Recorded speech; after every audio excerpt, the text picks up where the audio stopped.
Hello नमस्कार और शमनी दोस्तों, स्वागत है एक बार फिर से मेरे YouTube चैनल रोंगपा ब्रो में। और आज मैं एक बार फिर से अपने पैतृक गांव गमसाली में हूं और ये है दोस्तों सितंबर का फर्स्ट वीक और अभी दोपहर के बज रहे हैं 12 और मैं हूं अपने एप्पल गार्डन में। क्योंकि दोस्तों अगर मेरे आपने पुराना ब्लॉग देखा होगा एप्पल गार्डन करने की, उसमें मैंने थोड़ा सा अपडेट आपको दिया था कि मैंने इस बार जो है जून के महीने में मैंने और मेरे चाचा जी श्री बचन सिंह रावत जी ने जो है हमने एक प्रैक्टिकल के तौर पे अपने गांव में अपने जो पुश्तैनी पुराना जो हमारी ज़मीन है उसके ऊपर एक परीक्षण करने की सोची और लगभग 60 पेड़ 3 वैरायटी के जो हमने हिमाचल से मंगवाए और जून के महीने में हमने इनको स्थापित किया, पेड़ लगाए दोस्तों। और जब हमने जून के महीने में पेड़ लगाए थे तो उस समय जो पेड़ की कंडीशन थी वो लगभग डंठल थे, उसमें पत्तियां बिल्कुल नहीं थी। तो क्योंकि दोस्तों हमारा जो गांव है गमसाली वो 11,000 फीट की हाइट पे है। पहले यहाँ सेब के पेड़ होते थे लेकिन फल उतने अच्छे नहीं आते थे या होते ही नहीं थे फल। लेकिन 2-3 साल से हम देख रहे हैं यहाँ कि जो पुराने पेड़ हैं लगभग 5 साल 6 साल 8 साल पुराने जो लगे थे उन पे बहुत अच्छे फल आ रहे हैं। और इस बार ये सितंबर का फर्स्ट वीक है, मैं यहाँ देखने को अपने आजकल हमारे गांव में पांडव लीला भी चल रही है तो उसे भी देखने उनके भी आशीर्वाद के लिए मैं यहाँ आया था। और लगे हाथों जो मैंने जून के महीने में जो मैंने एप्पल गार्डन की शुरुआत करी थी उसका भी हाल चाल जानने की कोशिश मैं इस बार करना चाह रहा था। तो आज मैं एप्पल गार्डन में जब मैं पहुंचा तो मुझे बहुत खुशी हुई। और जो कि दोस्तों जून के महीने में हमने लगाया था और इस पर कोपले भी नहीं आए थे और अभी सितंबर का फर्स्ट वीक है। और अगर मैं एक बार पेड़ों की कंडीशन आपको दिखाऊं दोस्तों, ये है दोस्तों एप्पल का पेड़। और अगर आप इनकी पत्तियों की बात करें, टहनियों की बात करें दोस्तों, टहनियाँ भी इन पे आ चुकी हैं और पत्तियाँ भी जो हैं इन पे भरपूर आ चुकी है। और लगभग दोस्तों 60 के बराबर जो है हमने 3 वैरायटी के इसमें एप्पल के पेड़ लगाए थे। और आज के डेट में अगर आपको दिखाना चाहूँ तो ये जो है अच्छे जो है इनकी ग्रोथ हो चुकी है। और अगर जहाँ तक पेड़ों की बात करें, कंडीशन की बात करें, 60 से 55 पेड़ हमने लगाए थे और एक ये पेड़ ये सूख चुका है दोस्तों, एक और एक 2 3 हाँ सामने उद्या हाँ रंगे तब रंग हाँ रंग तब दीजिए रे रंग। तो जैसे कि दोस्तों अभी हमारी ताई जी हैं, उन्होंने भी जो है ना पुराने सेब के बगीचे लगाए थे अपने, तो उनको ये खुशी है कि इस बार जो है उनका जो सेब के पेड़ हैं वो फलदायी हो गए हैं। तो वो मुझे बुला रहे हैं कि आइए आप घर में आइए, किचन गार्डन में अपना जो 5-7 पेड़ सेब के पेड़ लगाए हैं वो इस बार फल चुके हैं। तो एक बार रिकॉर्ड करके आपको भी बताएंगे ताई जी ने कैसी मेहनत से जो है सेब के पेड़ लगाए हैं। तो दोस्तों अगर गिनती की बात करें तो लगभग 55-60 पेड़ों में जो है 4 से 5 पेड़ जो है हमारे सूख चुके हैं और लगभग 50 के बराबर जो है ना पेड़ ने अच्छी ग्रोथ करी है दोस्तों। तो इसका मतलब दोस्तों जो हमने तो ये जो पेड़ लगाए हैं दोस्तों ये 4 साल में फल देने वाले हैं और 1.5 साल इनकी उम्र हो चुकी है, 1.5-2 साल। और जिस हिसाब से हमने जून में लगाए थे तो अच्छी ग्रोथ इसमें हो रखी है। हमने क्या किया, साथ साथ इसमें थोड़े बहुत मटर हो गए, राजमा हो गया, इनकी भी खेती कर रखी है साथ में। तो इस बार दोस्तों मैं एक एडिशन के तौर पे ये देखिए दोस्तों मटर, ये सितंबर का फर्स्ट वीक है, मटर जो है काफ़ी निकल चुकी है और अभी भी खेतों में है। और ये फापर लगाया है और थोड़ा सा राजमा वगैरह ये बोया हुआ है, लेकिन घास बहुत ज़्यादा है। तो दोस्तों एज ए प्रैक्टिकल हमने और चाचा जी ने एक प्रयास किया जो कि मुझे लगता है फलदायी हो रहे हैं। और इसी क्रम में दोस्तों इस बार हमने, क्योंकि दोस्तों गमसाली जो गांव है, जब यहाँ खेती होती है जून के महीने से लेकर सितंबर लास्ट तक, तो जो भी जितने भी गांव के जानवर होते हैं, गाय होते हैं, या उनको बांधा जाता है, या जो बैल होते हैं जो हल लगाते हैं उनको जंगलों में छोड़ा जाता है। उसको लॉक किया रहता है कि मतलब वो ताकि खेतों में ना आ सके और अनाज को बर्बाद न करे। लेकिन दोस्तों अभी बुआई का समय है और जानवर जो है ये सितंबर मिड तक जो है गांव में आ जाएंगे। तो ये जो है जितने भी खेत हैं उनमें वो चरना शुरू कर देते हैं।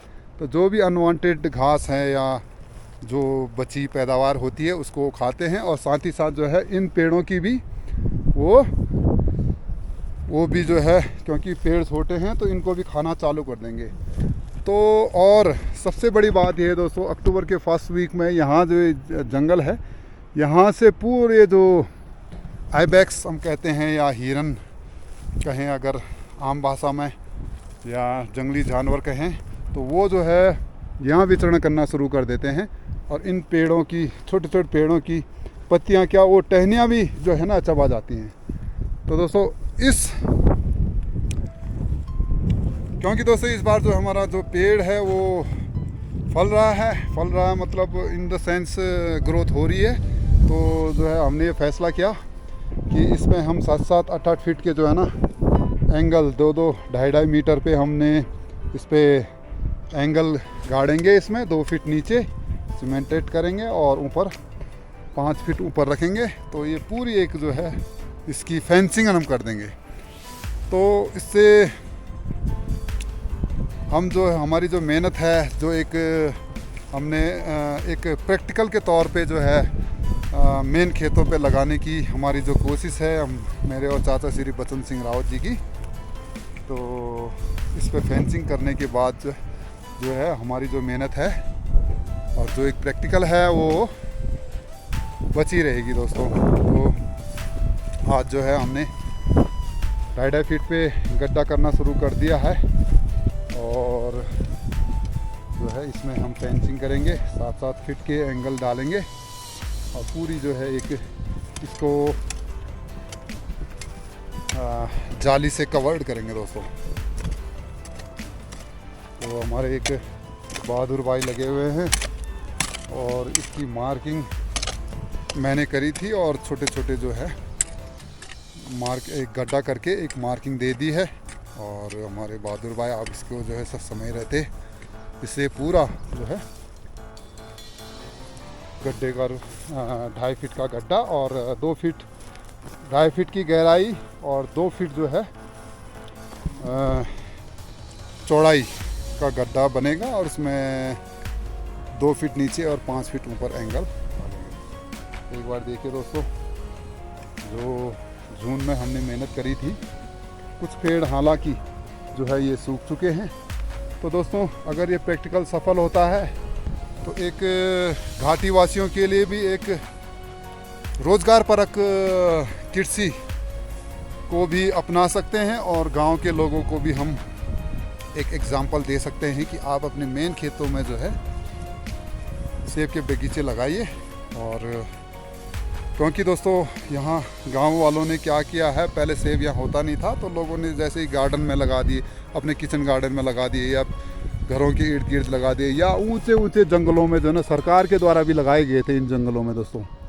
अब सरकार ने तो ये लगवाए हैं, लेकिन पेड़ लगवाए सरकार ने, फलदायी पेड़ लगवाए, सेब लगाए, अखरोट लगवाए और कई सारे बादाम लगवाए, लेकिन पेड़ तो हुए लेकिन उनकी फेंसिंग नहीं की थी।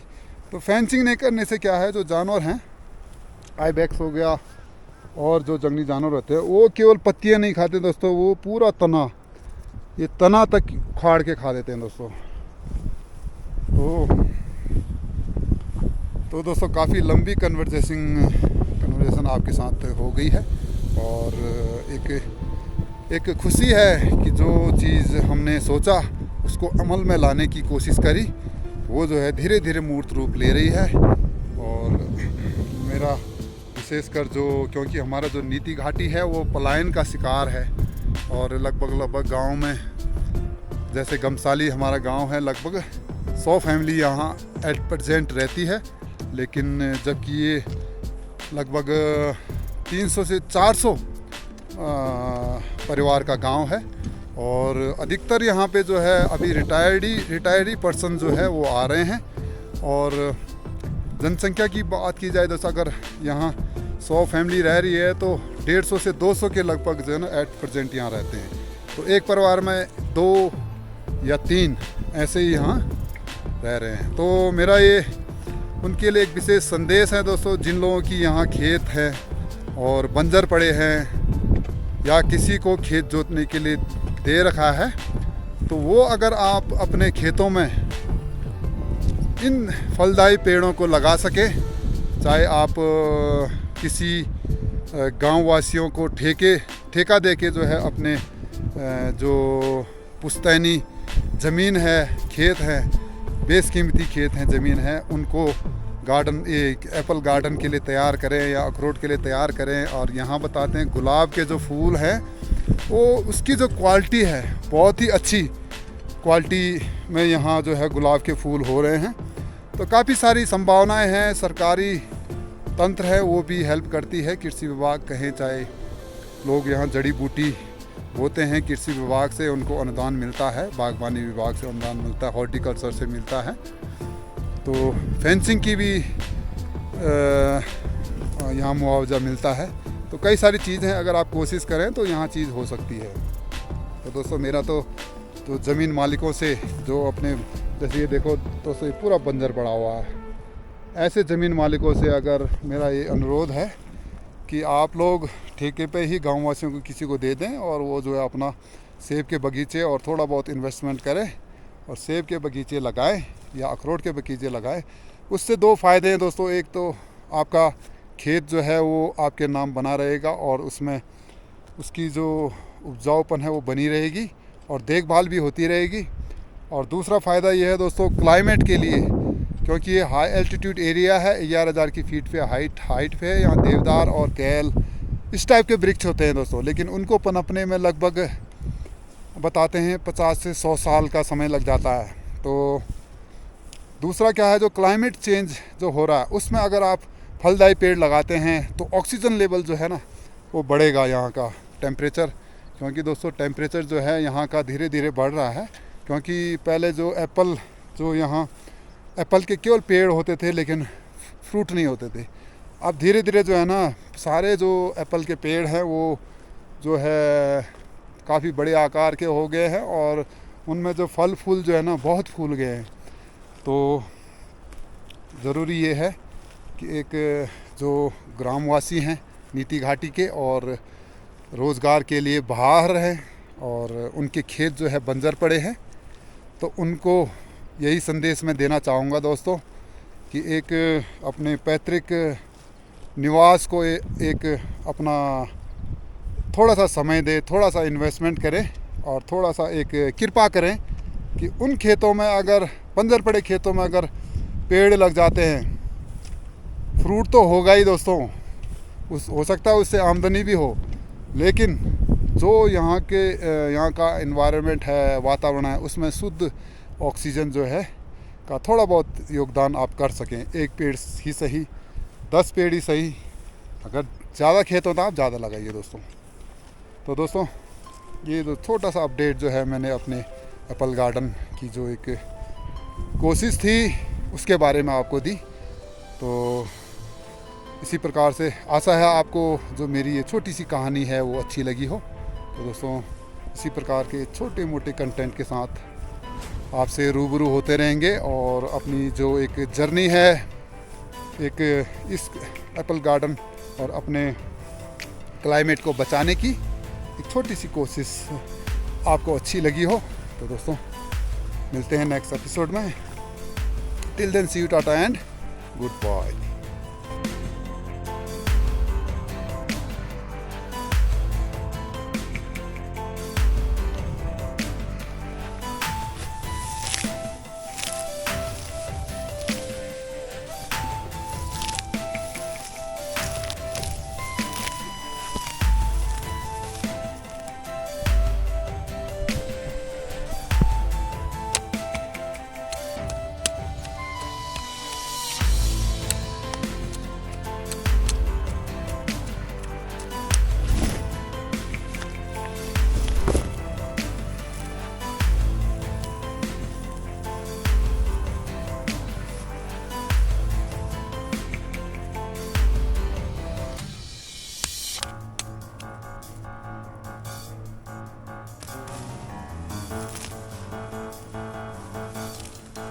दोस्तों अभी मैं हूँ अपने एप्पल गार्डन में, और जैसे कि आप देख पा रहे हैं दोस्तों, मैं कर रहा हूँ इसकी गुड़ाई।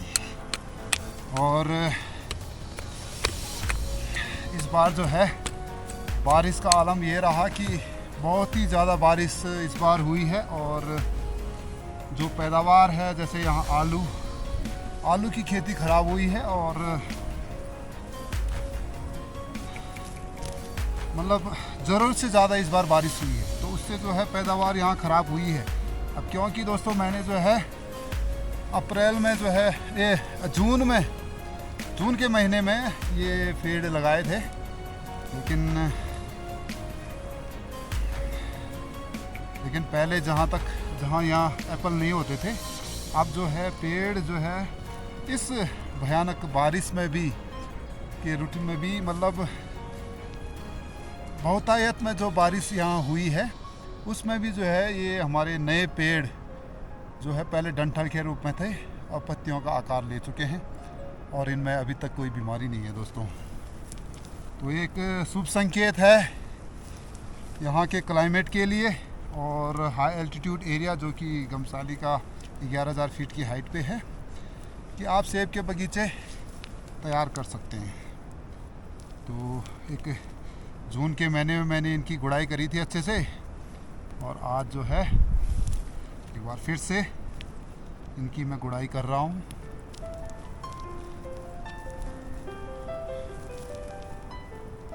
तो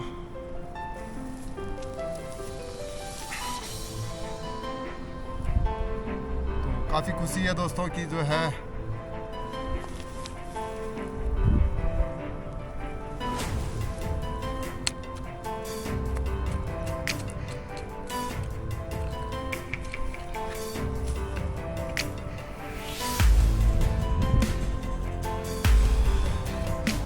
तो दोस्तों पुनः आप लोगों से, विशेषकर नीति घाटी वासियों से एक निवेदन है कि आप लोग घाटी में आइए और अपने वीरान पड़े, बंजर पड़े ज़मीनों को लहलहाते फलदार पेड़ों से गुलजार करिए, और जो ये उत्तराखंड का नीति घाटी है इसे एक इको टूरिज्म के तौर पे विकसित करने में अपना योगदान निभाए। उससे दोस्तों oxygen in high altitude areas में भरपूर मात्रा में मिलेगी ही, और साथ ही साथ जो है आपकी जो एक आजीविका का साधन है वो भी जो है, अगर प्रत्यक्ष रूप से ना हो, अप्रत्यक्ष रूप से ही सही, एक आमदनी का जरिया आप अपना बना सकते हैं दोस्तों। तो जब भी आए अपने घाटी की ओर, विशेषकर जो हमारे परदेसी भाई लोग हैं, एक पेड़ ज़रूर लेके आएं और उस पेड़ को लगाएं, और अगर फलदायी पेड़ हो तो और भी अच्छा है। तो जैसे कि दोस्तों देख पा रहे हैं, ये जो मेरा पेड़ है एप्पल का, ये अभी से 2-2.5 महीने हो रहे हैं लगे हुए, और ये काफ़ी अच्छा जो है ग्रोथ इसमें ले लिया है। तो दोस्तों जो मेहनत है वो रंग लाई है, और अभी जब इसकी पूरी फेंसिंग हो जाएगी तो इसको बढ़ने में और इसके ग्रोथ में और इजाफा होगा, और उस समय जो हमारा एक विशेष प्रयास है अपने बंजर पड़े खेतों को विकसित करने में और एक उपजाऊ बनाने में, बंजर पड़े खेतों की ओर ध्यान आकर्षित करने की, वो सफल हो पाएगी दोस्तों। तो ध्यान रहे दोस्तों, इको टूरिज्म बढ़ाने में अपना योगदान दें, और इस घाटी को सुविकसित तरीके से विकास की ओर अग्रसर करने में अपना समय दें और अपना योगदान दें।